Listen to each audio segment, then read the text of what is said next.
여러분, 우리가 알고 있는 대로 미국은 기독교 국가입니다. 미국은 청교도들이 세운 믿음의 나라인데, 안타깝게도 미국은 지난 1973년 낙태법이 제정되면서 엄청난 많은 어려운 일들이 생겨나고 있습니다.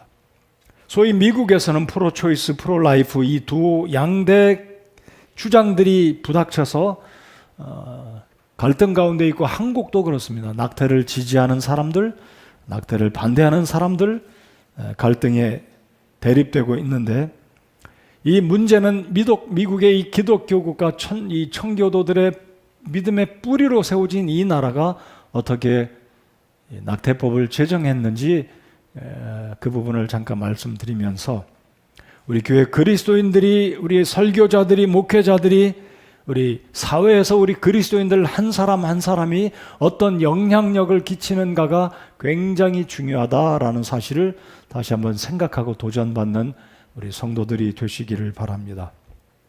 자, 그러니까 1960년대, 저는 60년대 생입니다. 60년대 말부터 70년대 말까지, 그러니까 약 이제 10년 가까이 미국에 이런 풍조가 생겼습니다. 이게 무엇이냐면, 미국에는 최대 교단이 장로교회가 아니고 침례교단입니다. 특별히 남침례 교단이 미국 전역에 가장 많이 있는데, 이 남침례 교단에 60년대에서 70년대 말까지 자유주의 신학자들이 들어오면서 자유주의 신학에 영향을 끼치게 됐습니다.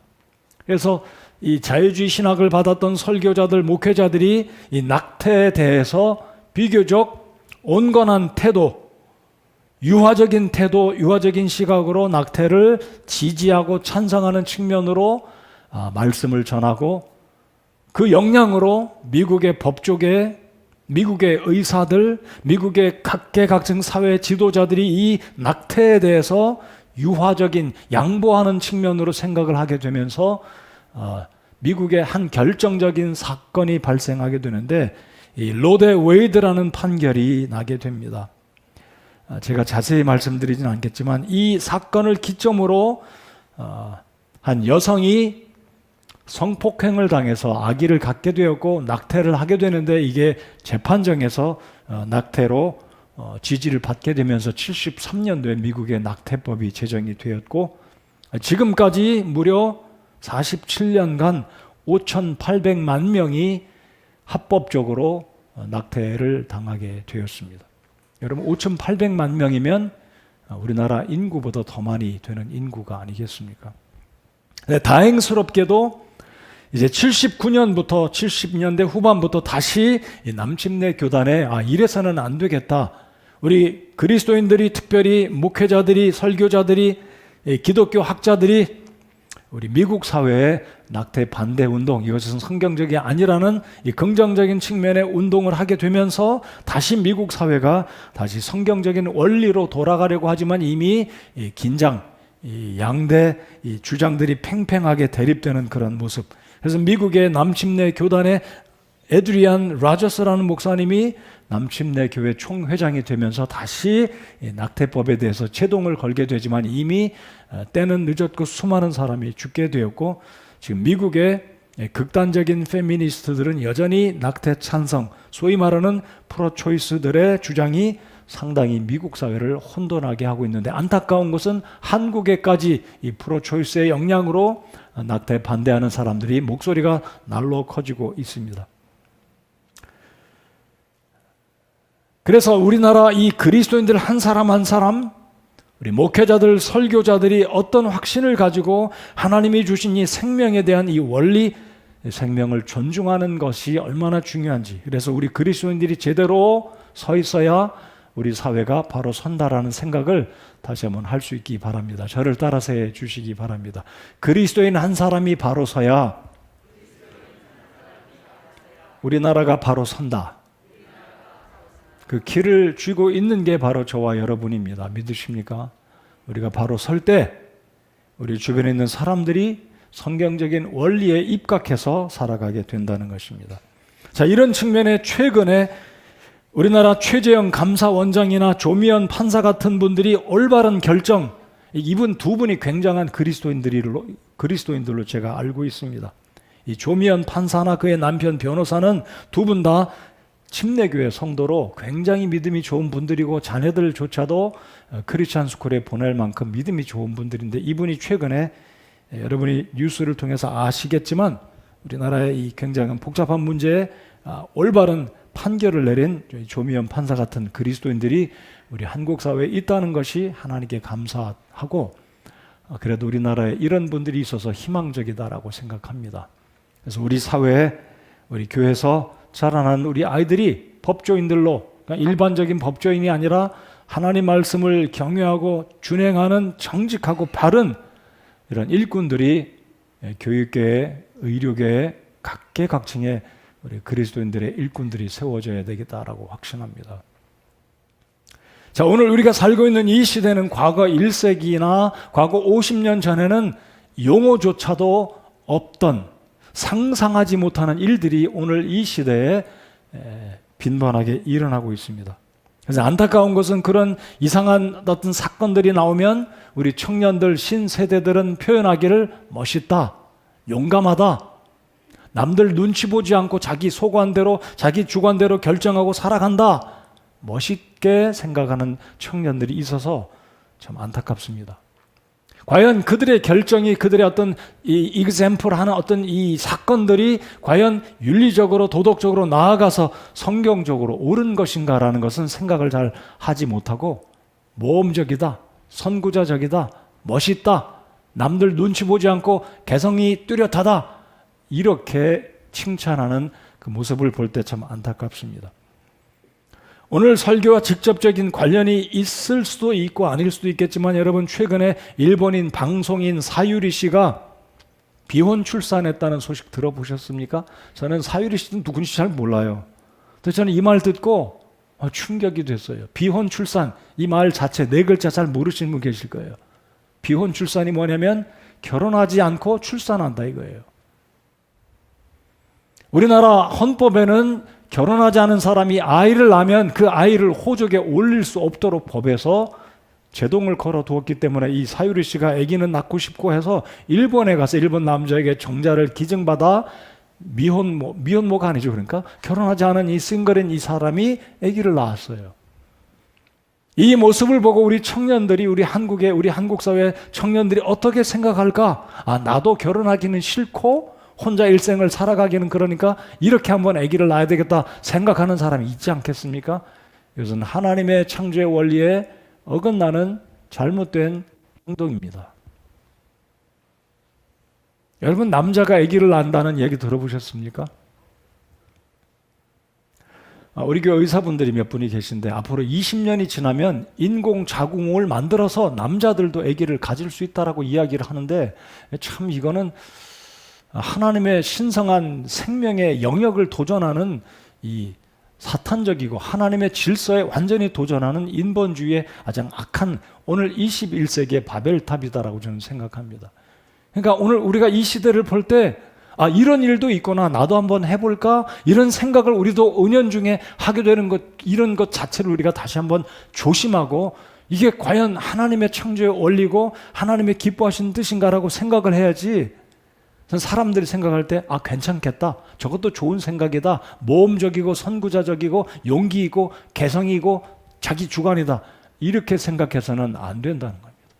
여러분, 분명히 성경적인 원리는 한 남자와 한 여자가 하나님의 인도 가운데, 하나님의 허락하심 가운데 결혼하고 합법적으로 아기를 낳는 것이 원리이고 성경적인 줄 우리가 믿지 않습니까? 그런데 세상은 거꾸로 가고 있습니다. 자기 좋은 대로.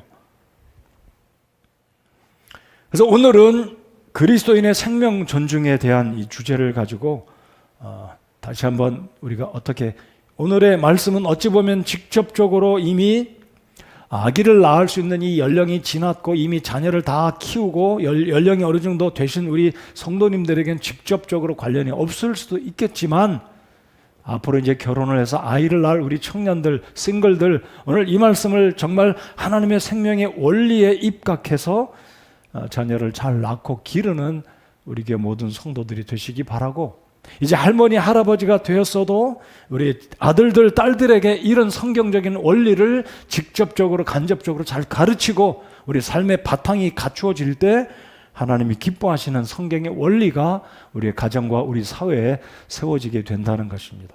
그렇지 않으면 우리 사회는 완전히 이제는 하나님의 말씀에 역행하고 우리 삶의 모든 질서가 무너지면 결국은 하나님의 권위, 하나님의 의미가 아니라 사탄이 이끌어가는 그대로 우리의 사회, 우리의 삶이 무너지게 된다는 것입니다. 여러분, 우리나라는 OECD 가입 국가 중에서 1등으로 가는 좋은 것들도 많이 있지만 여러분이 잘 아시고 계신 것처럼 부끄러운 것도 많이 있습니다. 그 중에 하나가 낙태라는 문제입니다. 한국은 민간과 공공기관의 통계 수치에 차이가 있지만 연간 수십만 건의 낙태가 행해지고 있습니다. 방금 말씀드린 비혼 출산 같은 것들. 그래서 이 극단적인 페미니스트들은 여성의 권리를 주장하기 때문에 경제적인 여건 상황과 원치 않는 출산 여건을 포함해서 태아 자신의 장래를 고려한다. 이 아이가 이런 상태로 태어나면 이 아이는 일평생 불행할 것이다. 그러니 차라리 낙태를 하자.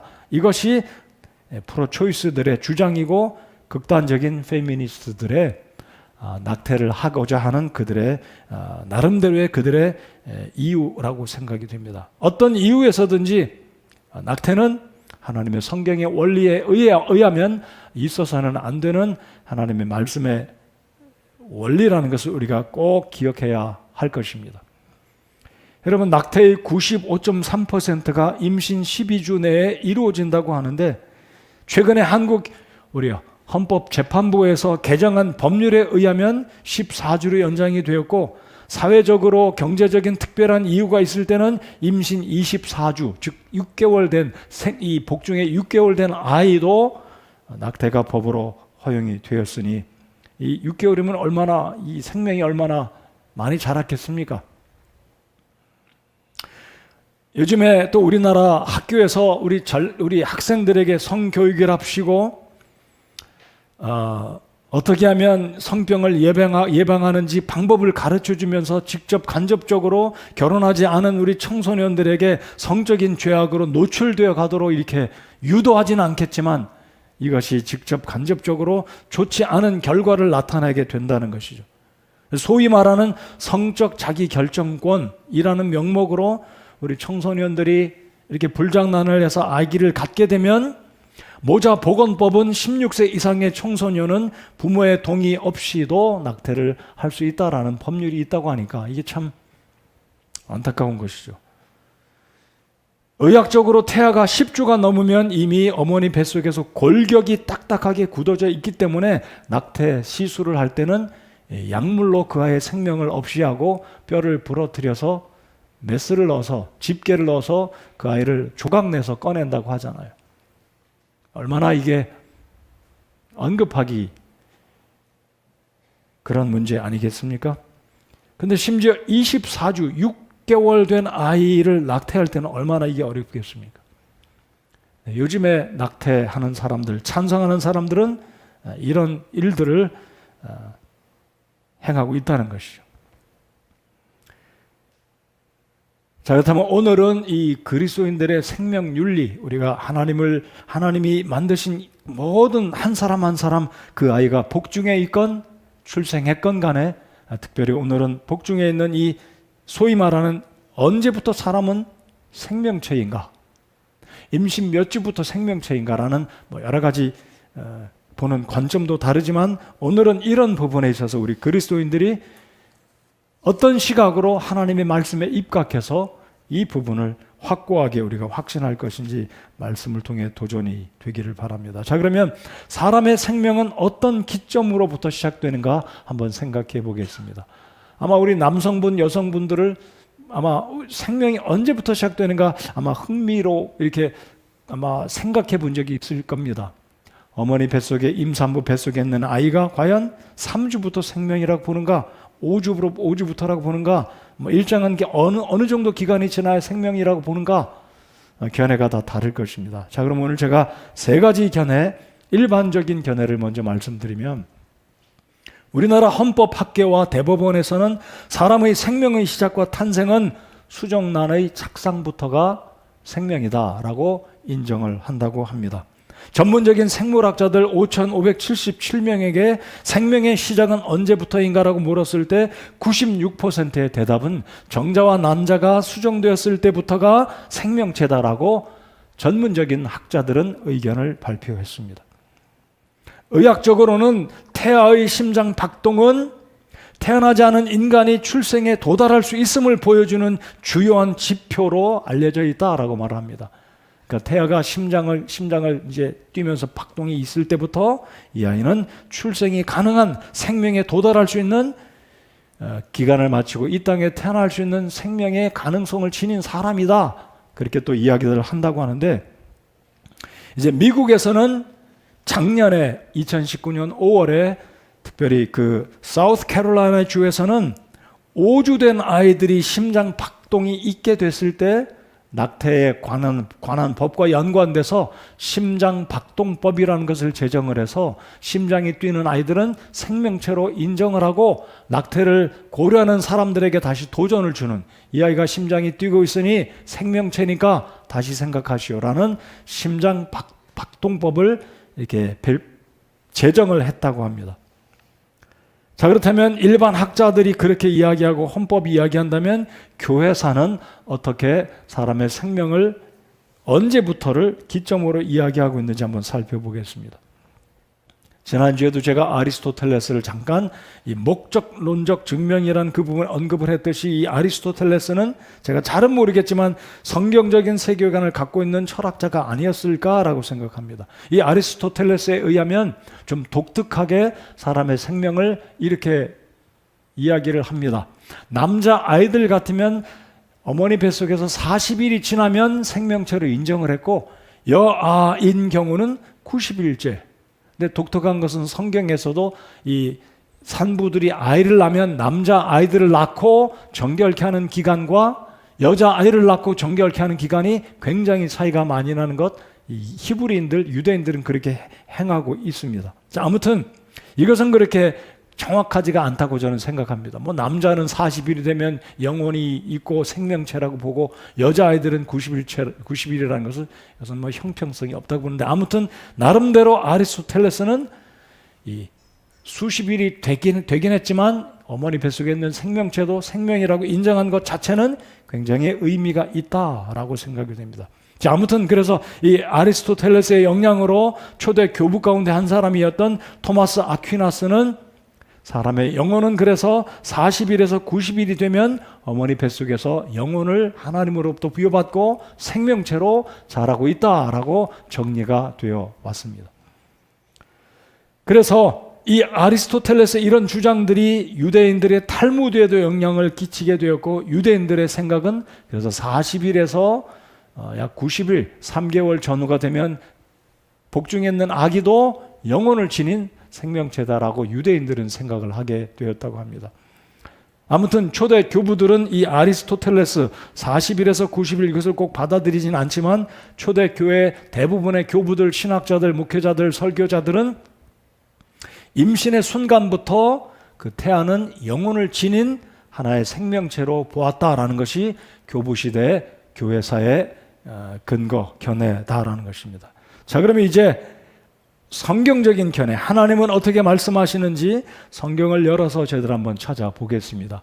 우리가 평상시 이런 구절들은 전문적으로 연구를 해본 적이 없지만 오늘 시편 136편과 몇몇 구절들을 바라보면서 하나님은 복중에 있는 아기들을 어떻게 말씀하고 계시는지 우리의 개념이 정리가 되기를 바랍니다. 자, 먼저 오늘 본문인 시편 139편 13절을 한번 다 같이 읽어보겠습니다. 13절입니다. 시작. 주께서 내 콩팥을 소유하셨으며 내 어머니 태에서 나를 덮으셨나이다. 내 콩팥을 소유하셨다. 여러분, 콩팥을 소유했다는 의미가 어떤 의미로 여러분들 받아들이십니까? 그러니까 하나님께서는 그 복중에 있는 아기가 아직 육신이 완전히 이 사지, 손과 발이 생기기 전에 구성이 되기 전에 심장, 오장육부가 구성되는 그 순간부터 하나님은 생명체로 보고 계신다라는 겁니다. 특별히 이 13절에 나라는 단어에 집중해 보시기 바랍니다. 아직 오장육부가 완벽하게 만들어지지 않은, 아까 말씀드렸던 미국 같은 경우는 작년에 심장 박동법이 5, 6주 된 아이들에게 심장이 뛰면 생명체다라고 인정을 하는데, 여러분 성경의 관점은 훨씬 더 이전, 그리고 이 생명체를 향하여서 나다라고 표현합니다. 나. 그러니까 하나님의 관점은 그러니까 어머니 뱃속에 있는 그 생명체를 한 인격체로, 영혼을 가지고 있는 생명체로 하나님은 인정하고 계신다라는 것입니다. 그래서 13절 하반절에서 나를 덮으셨다.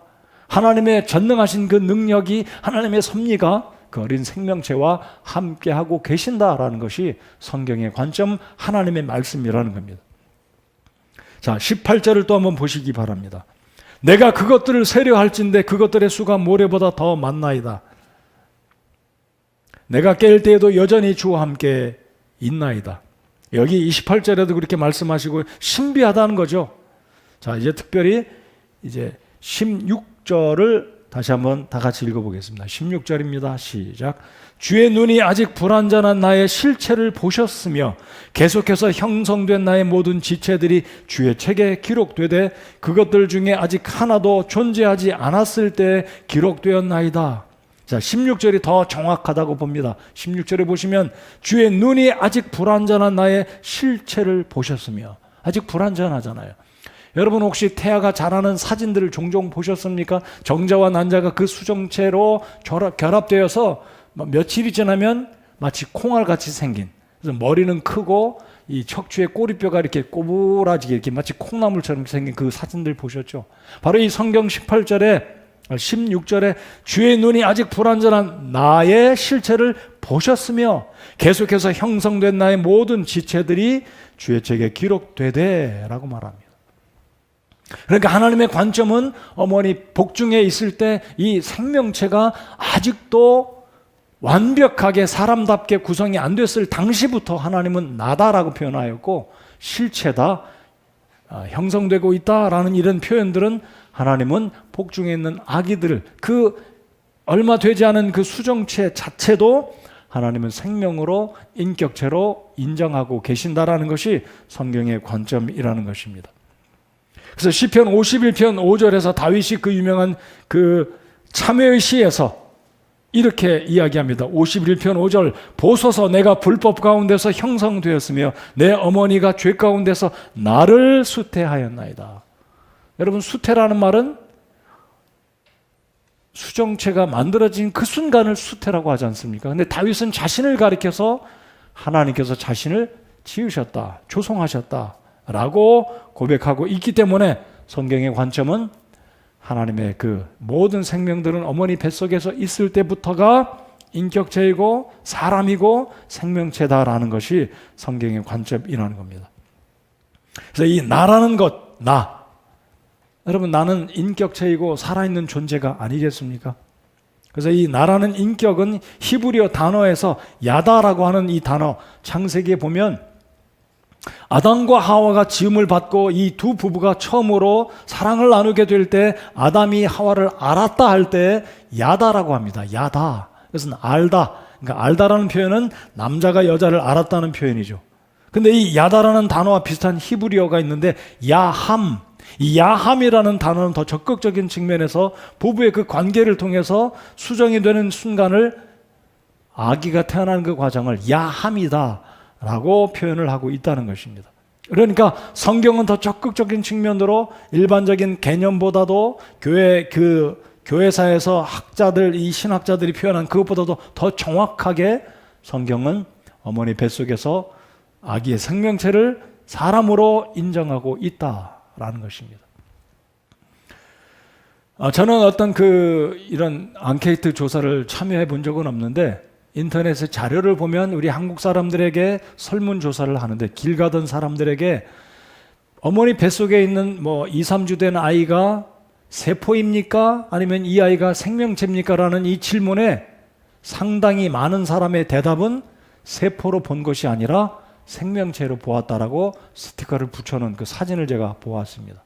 여러분들은 어떤 생각을 하고 계십니까? 여러분들은 지금까지 어머니 뱃속에 있는 그 생명체를 생명으로 보는지, 아니면 그냥 어떤 유기적인 조직, 세포, 아니면 어떤 그 무엇인가, 어떤 생각으로 생각을 해 오셨습니까? 오늘 하나님 말씀 보면 분명히 하나님은 시편 139편에서, 그리고 시편 51편에서, 그리고 성경 여러 곳, 잠시 후에 제가 또 말씀을 드리겠지만, 하나님의 관점, 성경의 관점은 바로 수종되는 그 순간부터를 생명으로, 사람으로 인정하고 있다라는 것이 성경의 관점이고 하나님 말씀입니다. 그러므로 우리가 생각을 새롭게 하고 이런 부분에 있어서 경성하고 생명을 존중하는, 세상에 영향을 받지 않는 우리가 돼야 한다는 것입니다.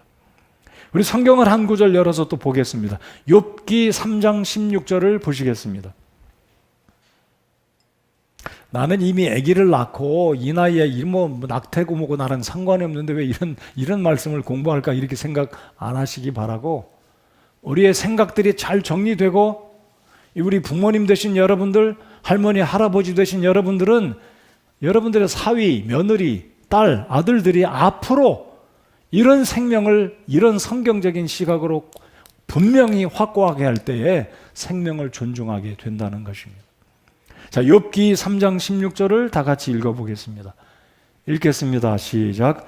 혹은 남모르게 유산된 자 같이 내가 존재하지도 아니하였겠고 전혀 빛을 보지 못한 어린 아기들 같았으리라.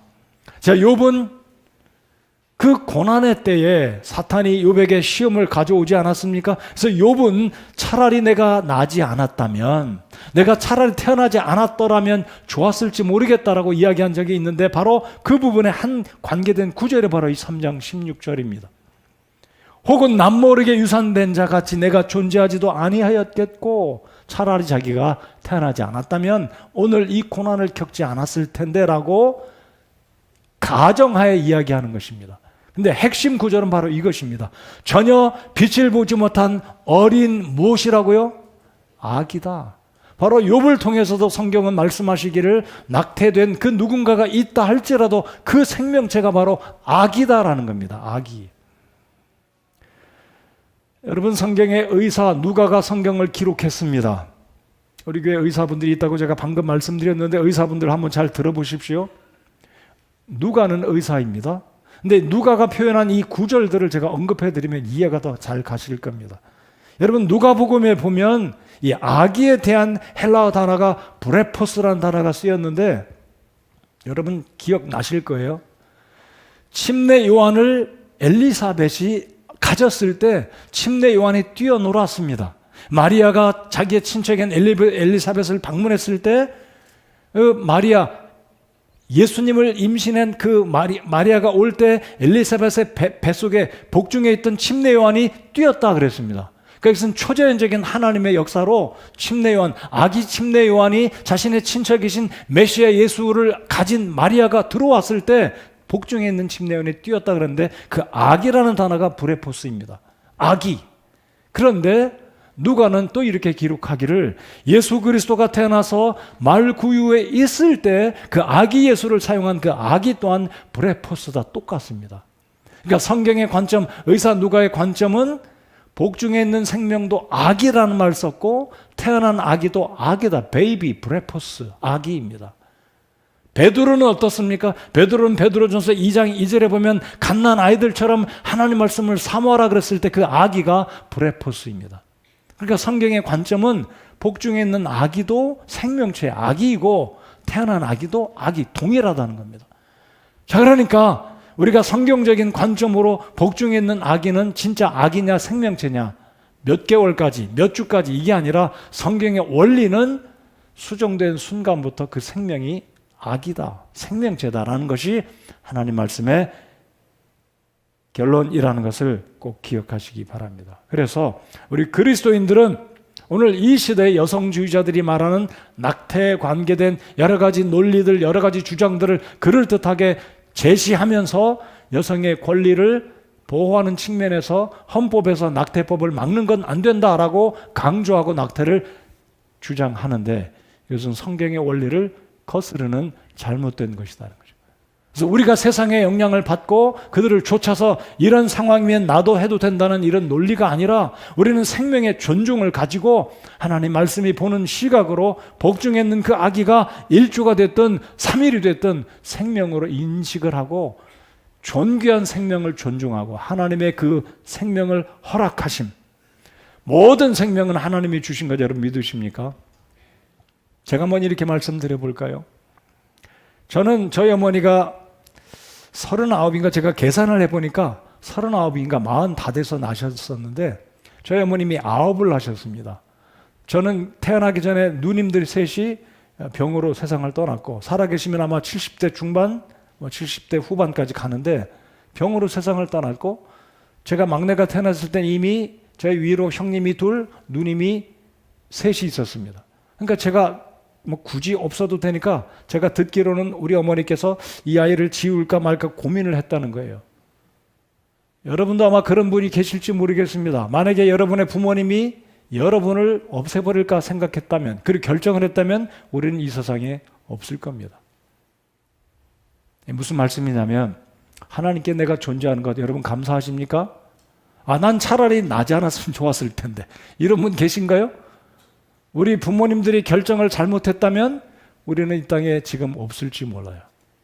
그럼에도 불구하고 하나님의 섭리 가운데 우리가 이 땅에 태어났고 때가 돼서 예수님 만나 구원받았으니까 얼마나 감사합니까? 감사하십니까? 그러므로 우리가 동일하게 생각해야 된다는 것입니다. 하나님의 생명을 감사함으로 받고 존중히 여기고 이 세상을 쫓아가지 말자는 거죠. 세상 사람들이 어떤 논리로 어떤 이유로 이런 주장을 하더라도 우리는 하나님 말씀 위에 서서 생명을 존중히 여기고 하나님의 뜻을 따라가는 것이 하나님의 원리이다. 자, 그러면 두 번째로 그래서 생각해 볼 것은 낙태가 끼치는 생명 윤리의 문제들을 생각해 보겠습니다. 여러분, 우리 예수님께서 산상수훈을 마태복음 5장부터 7장까지 가르쳐 주신 말씀 가운데 유명한 그리스도인들의 황금률이라는 말씀이 있습니다. 그게 무엇인가요? 내가 원하는 것 남들도 원하고 내가 원치 않는 것 남들이 원치 않기 때문에 내가 원치 않는 것 남에게 요구하지 말라. 즉 내가 남에게 대접받고자 하는 그대로 남에게 대접을 하라는 것이 우리 예수님께서 가르쳐 주신 산상수훈 가운데 핵심 가운데 한 구절 황금률입니다. 이 의미를 프로초이스, 낙태를 강조하는 사람들에게 대입해 본다면 무슨 뜻인가요? 어머니, 이 여인의 권리를 주장하기 위해서 내세우기 위해서 내 복중에 있는 아기를 낙태한다면 아기의 권리를 무시하는 거잖아요. 내가 원치 않는 것 남에게도 하지 말라는 원리가 적용이 된다면 말하지 못하는 복중에 있는 그 아기에게도 그 아기는 빛을 보지 못한 오늘 욥기 3장 16절에 말씀한 것처럼 전혀 빛을 보지 못한 어린 아기들 같았으리라. 하나님이 그에게 생명을 주셨는데 산부가 자신의 권리라고 해서 낙태를 한다면 이것은 남이 원치 않는 것을 자기가 원치 않는 것이기 때문에 남에게도 베푸는 것과 같은 논리라는 것입니다. 그래서 잠언 31장 8절에 이런 말씀이 있습니다. 말 못하는 자들을 위하여 내 입을 열라. 물론 이 말씀은 법정에서 돈이 없어서 변호사를 고용하지 못하는 사람, 말 못하는 사람, 자신의 어떤 무고함을 증명하지 못하는, 말을 못하는 특별한 상황 가운데 있는 사람을 위해서, 그를 위해서 변호해 줄 것을 말씀하는 구절이기도 하지만 말 못하는 자들을 위하여 입을 열라는 이 의미를 우리 낙태를 주장하는 사람들에게 적용해 본다면 과연 복중에 있는 그 아기를 무시하고 자신이 원하는 대로 그 생명을 없이 할 것인가? 없앨 수 없다는 것입니다. 하나님의 창조의 원리는 창세기 1장 28절에서 다산하고 번성하여 땅을 채우라. 다산하는 것입니다. 다시 한번 우리 청년들 결혼을 앞둔 우리 청년들 또 결혼을 해서 아기를 위해서 기도하고 있고 준비하고 있는 여러분들 다시 한번 이 말씀을 잘 받으시기 바랍니다. 다산하는 게 하나님의 원리입니다. 요즘 시대는 그렇지 않아요. 안 낳으려고 합니다. 그러니까 비혼 출산이라는 기가 막힌 이런, 제가 지금 좋은 측면에 기가 막히다는 말이 아니고 이런 황당한 일들을 사람들이 만들어내는 겁니다. 어디까지인가요? 이기적이잖아요. 이기적. 결혼은 싫고 생명은 낳고 싶고 하나님의 자연적인 원리는 거스르면서 인위적으로 과학적으로 이게 뭐냐 이거죠. 여러분, 하나님의 원리는 남자와 여자, 정확하게 한 남자와 한 여자가 성경적인 원리에 입각해서 결혼을 하고 때가 되면 하나님이 준 생명을 감사함으로 받아야 되는데 그렇게 하지 않고 있다는 것입니다. 그래서 성경의 원리, 일반적인 윤리로 본다면 낙태는 하나님의 창조의 질서를 무시하고 거역하고 왜곡하는, 도전하는, 결국 우리나라의 인구의 감소 문제가 정말 심각하잖아요. 그래서 이런 측면으로 볼 때 당연히 우리는 창조의 원리에 따라서 하나님이 정하신 원리에 따라서 순응하고 살아가면 하나님이 복을 주시고 기뻐하시고 우리의 삶을 필요들을 하나님이 공급해 주실 것을 믿으시고, 우리 젊은 부부 여러분들, 우리 청년 여러분들, 세상을 본받지 말고 세상의 흐름을 본받지 말고 성경적인 시각으로 받아들이고 하나님의 말씀의 원리에 따라서 살아가시는 여러분들 되시기 바랍니다. 자, 그러면 왜 사람이 존귀한 존재인가? 생명을 왜 우리가 존중해야 되는지 간략하게 세 가지만 말씀드리겠습니다. 자, 첫 번째로 왜 모든 사람은 복중에 있든 태어난 사람이든 흑인이든 백인이든 어떤 사람의 어떤 상황에 있든지 왜 사람은 존귀한 존재인지. 첫 번째, 모든 사람은 하나님의 형상으로 지음받았기 때문입니다. 여러분, 우리 모두는 하나님의 형상이 있습니다. 우리가 타락한 이후로 많은 하나님의 형상이 훼손되기는 했지만 여전히 우리 모두는 하나님의 작품인 줄 믿으십니까? 우리 모두는 하나님의 형상으로 지음받은 존귀한 존재라는 사실입니다. 제가 일부 설교 때 9시 예배 때도 언급을 드렸지만 그 사람 이름이 갑자기 생각이 안 나는데, 미국에 갔다가 여행을 갔다가 웬빈가 아무튼 김일성 사진인가 이렇게 그 사진을 훼손했다가 붙들려 가지고 고문받고 혹사당하다가 죽었잖아요. 미국 청년이. 원비요? 그렇죠? 자, 그 사건 잘 생각해 보십시오. 왜 이 북한에서는 그 사진이 뭐라고, 진짜 사람을 무시했고 면전에다가 이렇게 했다면, 모멸을 줬다면 법으로도 이게 저촉 받잖아요. 근데 사진이 뭐라고 그렇게 혹사시키고 결국은 미국의 그 청년이 죽었습니다. 왜 그럴까요? 여러분, 왜 김정은이가 깍두기 머리 깎고 백두산에 올라가서 백두혈통을 은연중에 자꾸 과시하는지 여러분 알고 계시잖아요. 김일성의 주체 사상, 김정은의 이 사상들을 국민들에게 알려야 자기의 리더십이 견고하게 세워지니까 머리 그렇게 깎고 할아버지 흉내내고 그러는 거 아니겠어요? 자, 이것은 성경적인 원리에, 자, 우리 모든 사람들이 하나님의 형상으로 지음받았다는 것이 그만큼 중요하고 의미가 깊이 있다는 겁니다. 내 이목구비가 어떻고 키가 얼마나 크고 홀쭉하고 날씬하고 뚱뚱하고를 떠나서 모든 사람들은 하나님의 거룩하신 형상으로 지음받았다는 존귀한 존재이기 때문에 우리는 이런 세상 사람들이 하는 이런 시대에 그런 흐름을 쫓아가지 말아야 되는 이유가 바로 여기에 있다는 것입니다. 여러분 믿으십니까? 모든 사람들은 하나님의 형상으로 지음받은 존귀한, 존중받아야 될 사람입니다. 두 번째로는 그리스도께서 모든 사람을 위해서 죽으셨기 때문에 그렇습니다. 저를 한번 따라서 해 주시겠습니다. 나는 예수님 짤이다. 이게 무슨 뜻인지 이해가 가신가요? 나는 예수님 짤이다. 여러분, 5만 원짜리 양복이 있고요, 15만 원짜리 양복이 있고 50만 원짜리, 100만 원짜리, 200만 원짜리 양복이 있습니다. 제가 입고 있는 것은 15만 원도 채 안 되는 그냥 평범한 양복인데, 여러분은 예수님 짤이라는 게 이게 무슨 의미인지 생각해 보십시오. 나는 예수님 짤이다. 여러분, 예수님께서 나 같은 사람을 위해서 죽으셨다는 거예요. 그러니까 나는 예수님 짤이에요. 감사하십니까? 무슨 이야기인지 지금 이해가 되시죠? 우린 값싼 존재가 아니라는 거예요. 한 분밖에 안 계신 그 예수님 하나님께서 나를 건지시기 위해서 자신의 생명을 값을 주고 값을 지불하고 사셨으니 나는 예수님 짤이다. 어찌 보면 가치로 보면 계산이 안 나오는 엄청난 비싼, 우리가 그래도 예수님 짤이에요. 옆에 사람한테 그렇게 이야기합시다. 난 예수님 짤이니까 우습게 보지 마세요. 정말 그거예요. 여러분, 이게 바로 우리 모든 사람들 우리가 존중이 여겨야 되는 이 근거가 바로 예수님 짤이라는 겁니다. 우리 하나님 말씀 한 구절 찾아보겠습니다. 로마서 13장 14장 15절을 찾아서 읽어보겠습니다. 이 원리를 우리가 인식하고 있다면 사람을 경시하거나 무시하고 왕따시키고 그러지 못하게 될 겁니다. 우리 모두는 존중받아야 되는 가치 있는 귀한 존재라는 겁니다. 왜입니까? 예수님께서 나 같은 사람을 위해서 죽으셨기 때문입니다. 다 찾으셨습니까? 로마서 14장 15절입니다. 다 같이 읽겠습니다. 시작.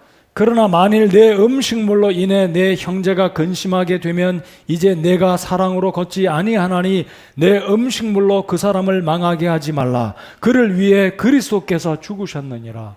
이게 무슨 의미인지 간단하게 설명을 드리면요.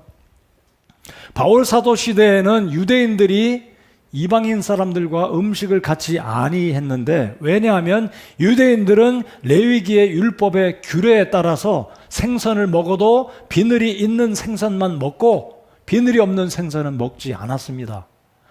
4발 달린 짐승 가운데 발굽이 갈라지고 되새김질하는 양만 먹었습니다. 소나 양.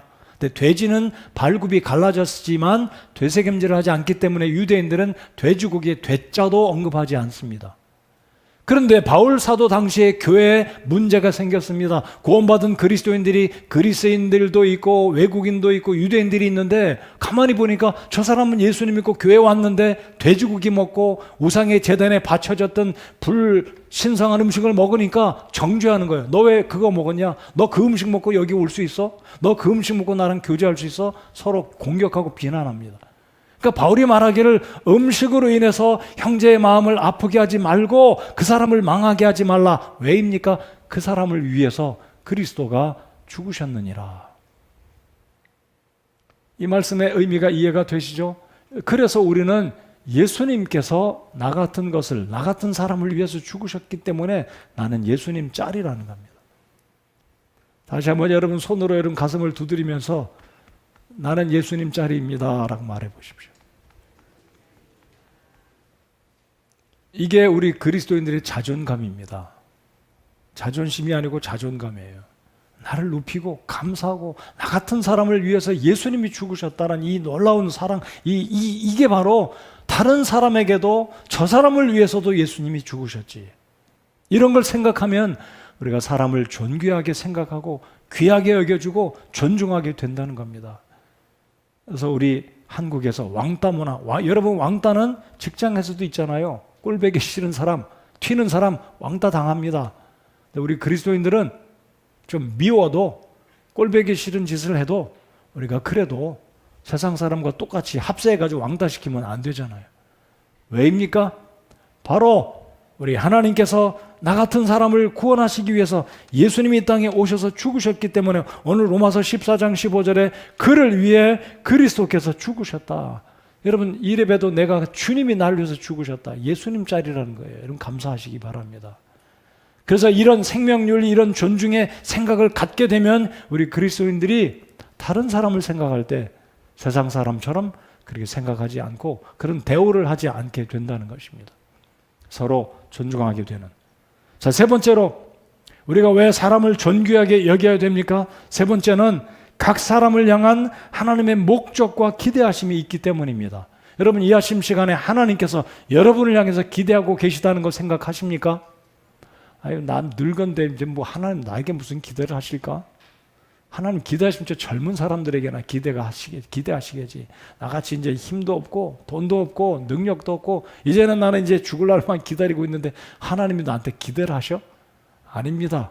하나님은 여전히 여러분을 사랑하는 눈길로 바라보고 계시고 저 여러분을 향해서 기대하고 계심을 믿고 감사하시기 바랍니다. 에베소서 2장 10절을 열어서 읽어보겠습니다. 에베소서 2장 10절입니다.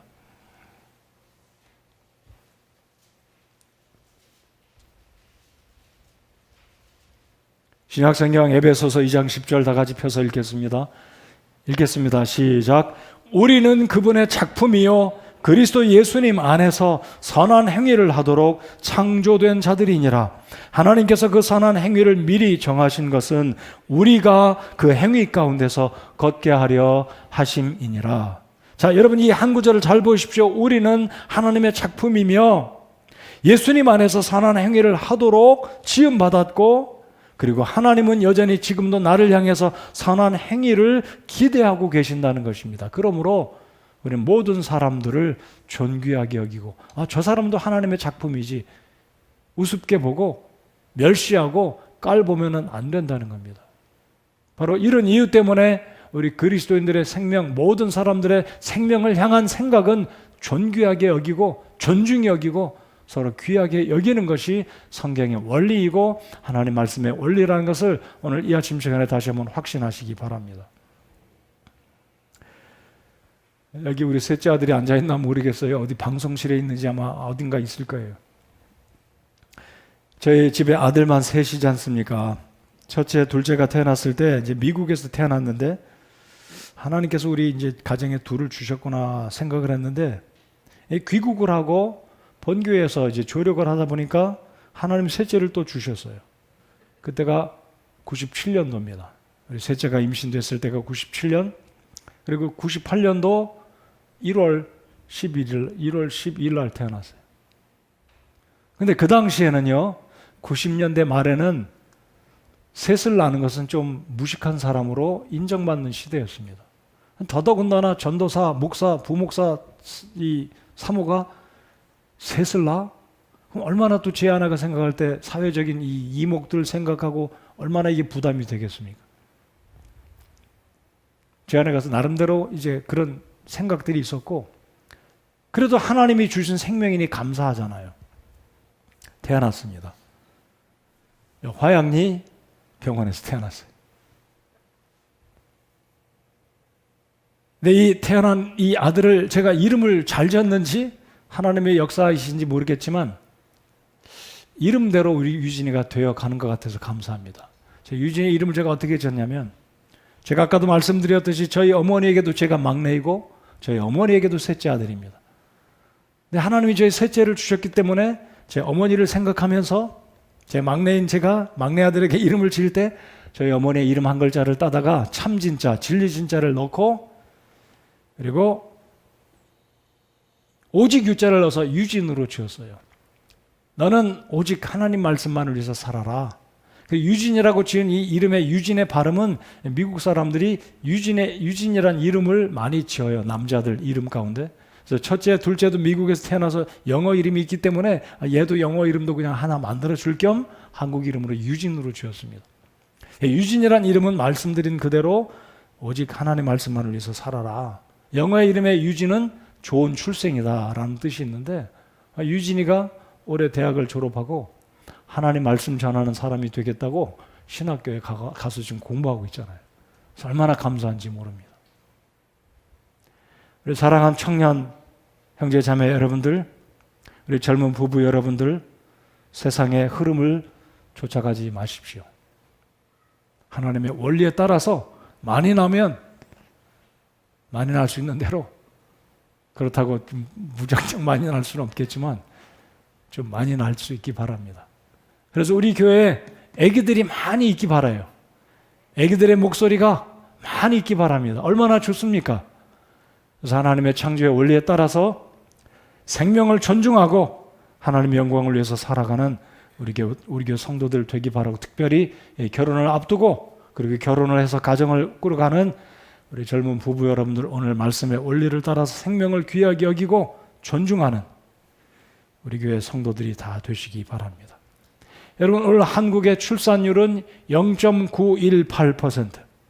얼마 전까지만 해도 0.98. 이 의미는 여성 한 분이 하나를 못 낳고 세상을 떠나는 거예요. 얼마나 안타깝습니까? 더 많이 낳아야 되는데. 영어 단어 한 가지만 이야기해드리고 말씀 마치고 기도하겠습니다.